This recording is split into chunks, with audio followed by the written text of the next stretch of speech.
Farooq, though you may like it or not, if they wanted to win hearts in India, all they needed to do was ensure that the BBC apologized for what Jeremy Clarkson said about roaming around India with a Jaguar fitted with a toilet. That was the worst cultural stereotype. The Indian government actually sent in a letter which the British government didn't bother to reply to. Welcoming into this debate right now, Virendra Kumar Sharma is the British Labour Party.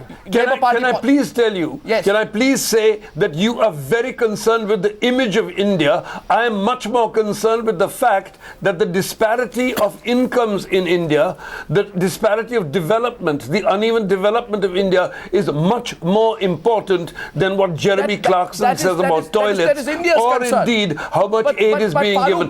Governments should concern themselves with that. That is India's concern. It's not the concern of a country that gives peanuts, and that also forces those peanuts upon us. The question is, therefore, Nisha. Absolutely. But no, one minute. Virendra Kumar Sharma, welcome from Jalandhar. Nisha Agarwal, what's your take on this? You're the CEO of Oxfam. How important is this, what is being described by the Indian government as peanuts? I mean, we have to see what we are calling peanuts. 0.4% of GDP if we are calling peanuts. We spend 0.9% on the whole health system. So it's really not peanuts, it's a huge amount. And if you were to ask the 250 million people who are going to bed hungry in India today, I think they would be happy to have those peanuts. British aid is one of the best aid of all countries in the world. It's untied, it focuses on poverty. In India, it goes to Bihar, it goes to Madhya Pradesh, it goes to Orissa. These are states with large unfinished agendas on poverty, on inequality, on social exclusion, what is happening to tribal people, what is happening to Dalits there. It's playing a very, very important role there. And I think it's focusing on health systems, on education systems, on empowering communities to demand accountability from the government. So it's not surprising the government doesn't really want that.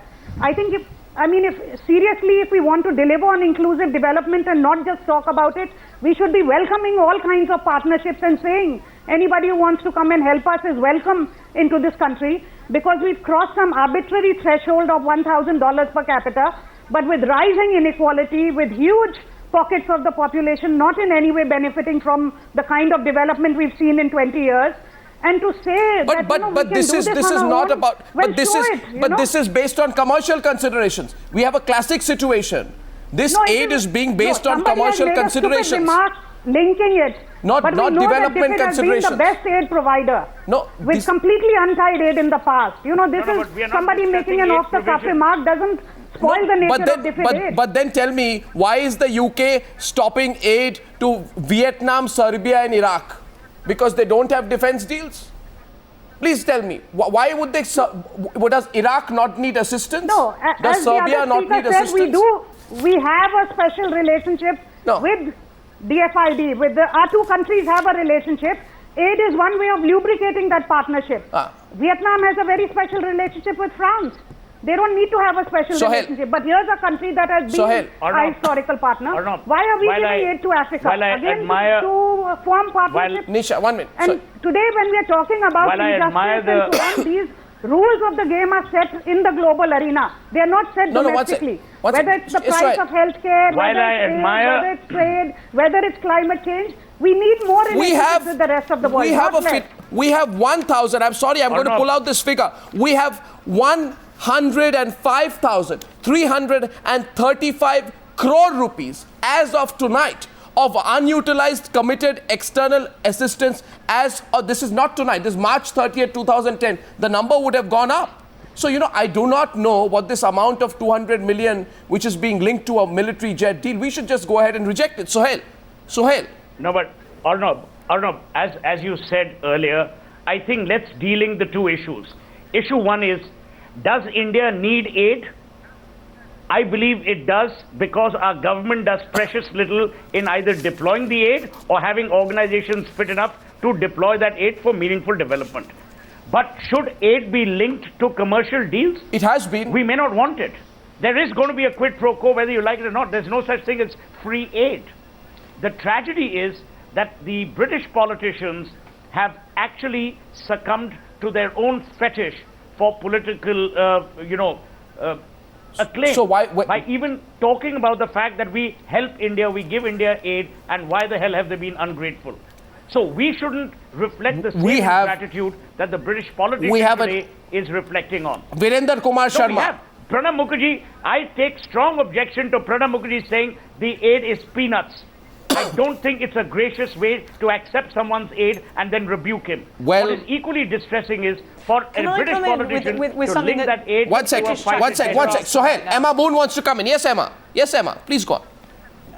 This is a question that British taxpayers are asking right now as they read these headlines in our newspapers over here, is why is it that when the Indian government can afford a space programme, Yes. it can't afford to help its own poor? No one in Britain disputes the fact that there are very, very many, great number of very poor people in India, as well as the fact that there is a side of India that is prospering, that is doing well, and that was put into the category of being a middle-income nation by the World Bank. But there is that side of India that has Sure. those very poor people. Nobody disputes that. Our issue is that the entire amount of money that we send to India in aid from the UK, that sum total is 1/3 of what is spent on the Indian space programme. Why can't India help its own poor? That's what British taxpayers want to precisely- know. no, No, but one one minute. sec, we one sec. don't need your dispensation, madam. You know, we don't need you to tell us whether we can take care of ourselves or not. So what we're certainly not looking at is a lecture, either moral or otherwise, on economic theories. The point that we're making is quite simple. The British should not have linked the defense deal to aid and made it so blatantly so. Which they have. Whether the British government needs to spend money on British subjects is a matter for the British government to decide. Yeah, We're exactly. equally I quite agree and with you that the concerned and trade shouldn't be linked to the that our aid. politicians behaved in an ungrateful But the manner. fault is with So the please British. don't give us your hand-me-down moral lecture. The on fault economics. is with the Okay, British. we don't need that lecture at this The stage. fault is entirely. I'm not trying to make a moral lecture. I'm telling you this is what British taxpayers. This is the question that British taxpayers are asking, Hang on. and I quite agree with So you that start a trade should not be movement. linked to aid. Why don't you occupy Westminster instead of St. Paul's Cathedral, since that is busy? Go occupy Westminster and besiege your MPs to stop giving aid and start taking care of British subjects.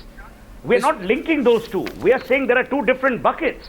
We love the fact, I'm at least as an Indian grateful for all the aid that my country has received from no matter which country.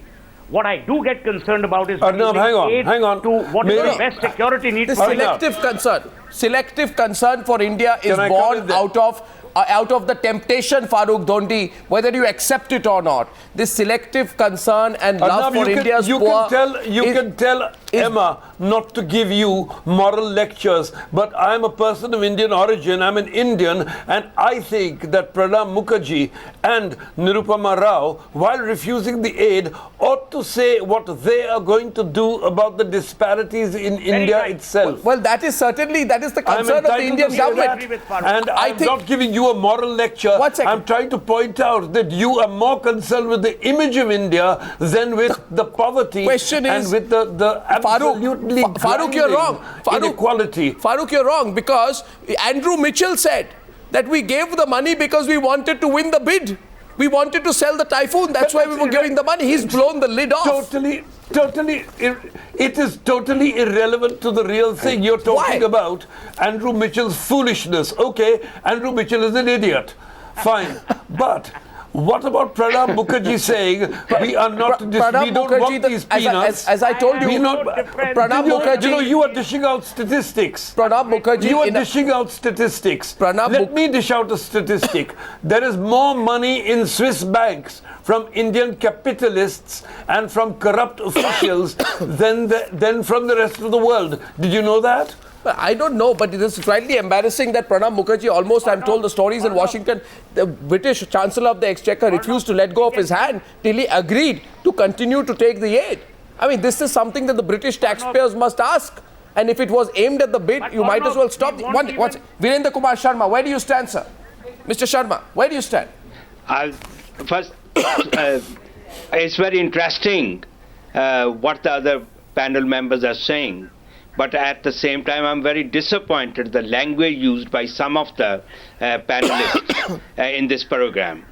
As a member of British Parliament and as a participant in the British debate only about 3 to 4 days ago, I can confirm that the majority parliamentarians, including the Prime Minister of the country, though disappointed that when they did not get the contract, but there is no link between the aid and the trade at this time. And nobody is saying that we should be withdrawing rather than only few individuals. Can you tell me, sir? There's no such move. Mr. Sharma. There's no such move. Mr. Sharma, in Britain. Mr. Sharma, am I concerned? Mr. Their Sharma. campaign is to